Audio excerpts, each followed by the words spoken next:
வணக்கம். இன்னைக்கு நம்ம என்ன பார்க்க போகிறோம் அப்படின்னா, நலவாரியம்ல நகை செய்கிறவங்களுக்கு எப்படி பதிவு பண்ணணும், யாரெல்லாம் பதிவு பண்ணலாம், அதில் என்னென்ன பெனிஃபிட்ஸ் இருக்குது அப்படின்றத பற்றி தான் பார்க்க போகிறோம். இப்போது நகை வந்து வெள்ளி தங்க ஆபரணம் செய்கிறவங்க இருக்கீங்க இல்லைங்களா, நீங்கள் எல்லாருமே என்ன பண்ணுவீங்க, நீங்கள் ஒர்க் பண்ணுற இடத்துல உங்களுக்கு ஒரு சங்கம் இருக்கும். அந்த சங்கத்தில் நீங்கள் உறுப்பினராக இருப்பீங்க. இது வந்து நீங்கள் வேலை செய்கிற அந்த ஒன்று மாவட்டமாக இருக்கும், இல்லை தாலுகா. ஸோ நீங்கள் இருக்கிற இடத்த சுற்றி இருக்கிறவங்க மட்டும்தான் அதில் வந்து பதிவு பண்ண. இப்போ நீங்கள் ஒரு மாவட்டத்தில் இருக்கீங்க அப்படின்னு சொன்னால் அடுத்த மாவட்டத்தில் போய் நீங்கள் அந்த சங்கத்தில் பதிவு பண்ண முடியாது. ஸோ ஏன்னா இது உங்களுக்கான ஸ்பெசிஃபிக் சங்கமாக இருக்கும். அது கவர்மெண்ட்டில் ரிஜிஸ்ட்ரேஷன் பண்ண சங்கமாக கூட இருக்கலாம். ஆனால் அதில் கொடுக்குற பெனிஃபிட்ஸ் வந்து கம்மியாக தான் இருக்கும். ஏன்னா உங்கள் தலைவர், இப்போ நீங்கள் வந்து ஒரு எலெக்ஷன் வைப்பீங்க, அந்த எலெக்ஷன்லேருந்து ஒரு தலைவர், பொருளாளர், செயலாளர் செலக்ட் பண்ணுவாங்க. ஸோ அவங்க வந்து என்ன பண்ணுவாங்கன்னா, அதில் ஜாயின் பண்ணுற அந்த உறுப்பினர்களுக்கு வந்து அவங்க வழி நடத்துவாங்க. இது வந்து ஒரு 5 வருஷத்துக்கு ஒரு தடவையோ 3 வருஷத்துக்கு ஒரு தடவையோ ஒரு எலெக்ஷன் வைப்பீங்க. திருப்பி வந்து தலைவர், பொருளாளர், செயலாளர் எல்லாமே வந்து மாறுவாங்க. ஸோ இது வந்து பார்த்தீங்கன்னா லோக்கல் சங்கம். ஐ மீன் நீங்கள் எங்கே இருக்கீங்களோ உங்களை சுற்றி இருக்கிற சங்கம். ஆனால் கவர்மெண்ட் சங்கம் வந்து அந்த மாதிரி கிடையாது. சரிங்களா? இது வந்து நலவாரியம். நீங்கள் இங்கே உங்கள் லோக்கல் சங்கத்தில் பதிவு பண்ணீங்க அப்படின்னு சொன்னால் அதில் வந்துட்டு ஒரு சின்ன சின்ன பெனிஃபிட்ஸ் மட்டும்தான் கொடுப்பாங்க. ஸோ நீங்கள் ஏதாவது வந்து மந்த்லி ஏதாவது பே பண்ண ஒரு 100 rupees வந்து சந்தா மாதிரி கட்டுற மாதிரி இருக்கும். உங்கள் வீட்டில் ஏதோ ஒரு மேரேஜ் அப்படின்னா அது சங்கத்துலேருந்து லோன் கொடுப்பாங்க. ஸோ இது அமாவாசை டைம் அந்த மாதிரி மந்த்லி ஒன்ஸ் வந்து மந்த்லி மீட்டிங் போடுவாங்க. ஸோ இது வந்து பார்த்தீங்கன்னா ஸ்பெசிஃபிக்காக உங்களுக்குள்ளே நீங்கள் நடத்திக்கிற சங்கம். சரிங்களா? நிறைய பேர் என்ன நினச்சிக்கிறீங்க அப்படின்னா, இந்த சங்கம் தான் கவர்மெண்ட்டோட சங்கம், நம்ம இதில் பதிவு பண்ணிடுறது தான் வந்து கரெக்டு அப்படின்னு நினச்சிட்டு இருக்கீங்க. உங்கள் சங்கத்தில் நீங்கள் பதிவு பண்ணுறது கரெக்டு தான். ஆனால் கவர்மெண்ட் வந்து இந்த மாதிரி இருக்கிறவங்களுக்கு ஒரு நலவாரியம் வச்சுருக்காங்க. நீங்கள் அதில் பதிவு பண்ணுறதும் லோக்கலாக நீங்கள் இருக்கிற இடத்துல நீங்கள் சங்கத்தில் பதிவு பண்ணுறதும் வேறு வேறு. பட் நீங்கள் இந்த சங்கத்தில் இருந்தால் அந்த சங்கத்தில் பதிவு பண்ணலாம். ஏன்னா ஒரு சில இல்லை மேடம் நாங்கள் அந்த சங்கத்தில் இருக்கோம், இதில் பதிவு பண்ணலாமா அப்படின்னு கேட்குறீங்க. ஸோ கண்டிப்பாக வந்து இதில் பதிவு பண்ணலாம். அதுக்கு எதுக்கும் சம்மந்தமே கிடையாது. சரிங்களா? இப்போ நீங்கள் கவர்மெண்ட்டில் வந்து நீங்கள் பதியணும் அப்படின்னு சொன்னால் நீங்கள் கவர்மெண்ட் ஸ்டாஃபாக இருக்கக்கூடாது.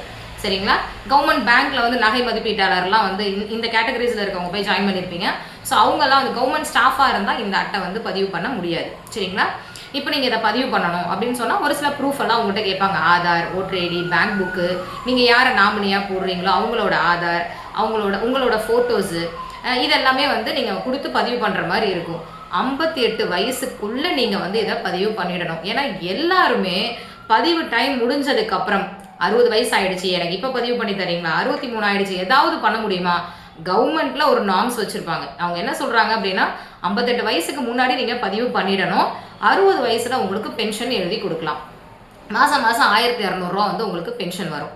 சரிங்களா? ஸோ யாரெல்லாம் வந்து இதை பதிவு பண்ணாமல் இருக்கீங்களோ எல்லாரும் இதை பதிவு பண்ணி வச்சுக்கோங்க. ஏன்னா நிறைய பெனிஃபிட்ஸ் இருக்குது. 6ஆவதுலேருந்து 12ஆவது வரைக்கும் பசங்க படிக்கும்போது வருஷம் ஸ்காலர்ஷிப் இருக்குது. இன்னொன்று காலேஜ் போனதுக்கப்புறம் யூஜி 3 வருஷம், பிஜிக்கு, அதுக்கப்புறம் அவங்க ஹாஸ்டலில் தங்கியிருக்காங்கன்னா பொம்பளை பிள்ளைங்களுக்கு தனியாக, இப்படி நிறைய பெனிஃபிட்ஸ் வந்து கவர்மெண்ட்லேருந்து வந்துட்டே இருக்கு. இப்போ ஜூன் ஜூலை ஸ்டார்ட் ஆகிடுச்சு. யாரெல்லாம் ஏற்கனவே பதிவு பண்ணி அட்டை வச்சுருக்கீங்களோ தயவு செஞ்சு கிளைம் பண்ணுங்கள். சரிங்களா? கவர்மெண்ட்டில் நமக்காகவே ஒரு ஃபண்டை வந்து ஒதுக்கி வைப்பாங்க. இந்த நலவாரியம்ல இந்த கேட்டகரிஸில் இருக்கிறவங்களுக்கு இவ்வளோ அமௌண்ட்டு அப்படின்னு சொல்லி பட்ஜெட்டில் வந்து அந்த வாரியத்துக்குன்னு அமௌண்ட் ஒதுக்குவாங்க. யாருமே நம்ம சரியாக கிளைம் பண்ணுறதில்ல. இன்னொன்று நம்ம என்ன நினச்சிக்கிறோம் அப்படின்னா, யாரோ ஒருத்தவங்க பதிவு பண்ண சொன்னாங்க, ஸோ நான் பதிவு பண்ணி வச்சிட்டேன். அட்டை வந்துருச்சு அப்படின்னா அட்டை வந்ததுக்கப்புறம் கவர்மெண்ட்டு தானாகவே நமக்கு பணம் கொடுக்கும்னு நினச்சிக்கிறோம். அப்படி கிடையாது. ஒவ்வொரு தடவையுமே நம்ம கவர்மெண்ட்டுக்கு இன்ஃபார்ம் பண்ணணும். என் வீட்டில் நான் பொண்ணுக்கு கல்யாணம் வச்சுருக்கேன் அப்படின்னு பத்திரிக்கை வச்சு நீங்கள் எழுதி கொடுத்தீங்கன்னா உங்களுக்கு 20,000 ரூபாய் கவர்மெண்ட் வந்து ஃப்ரீயாக கொடுக்கும். சரிங்களா? சரி, இந்த மாதிரி நிறைய பெனிஃபிட்ஸ் வந்து இதுக்குள்ளே இருக்குது. ஸோ லோக்கலில் சங்கத்தில் நீங்கள் பதிவு பண்ணியிருந்தாலும் நகை செய்கிறவங்களுக்குன்னு பொற்கொள்ளர் அப்படிங்கிற கேட்டகரியில் உங்களுக்கு கவர்மெண்ட்டு பதிவு பண்ணி உங்களுக்கு ஒரு கார்டையும் கொடுத்து இவ்வளோ பெனிஃபிட்ஸையும் கொடுக்குறாங்க. சரிங்களா? யாரெல்லாம் இதை பதிவு பண்ணாமல் இருக்கீங்களோ பதிவு பண்ணுங்கள். பதிவு பண்ணவங்க எல்லாரும் ஏதாவது கிளைம்ஸ் இருந்தால் கிளைம் பண்ணி அமௌண்ட்டை வாங்குங்க. சரிங்களா? இதில் ஏதாவது டவுட்ஸ் இருந்துச்சு அப்படின்னு சொன்னால் மேலே தெரிகிற வாட்ஸ்அப் நம்பருக்கு வாட்ஸ்அப் பண்ணுங்கள். நாங்கள் பார்த்துட்டு உங்களுக்கு கூப்பிடுறோம். பக்கத்தில் ஏதாவது ஆஃபீஸ் இருந்தாலும் நீங்கள் பண்ணிக்கலாம். தெரியல, பக்கத்தில் எதுவும் ஆஃபீஸ் இருக்கிறது எனக்கு தெரியல அப்படின்னு சொன்னீங்கன்னா எங்களை காண்டாக்ட் பண்ணிங்கன்னா நாங்கள் உங்களுக்கு பதிவும் பண்ணித்தரோம், இல்லை பதிவு பண்ணவங்களுக்கு கிளைமும் பண்ணித்தரோம். தேங்க்யூ.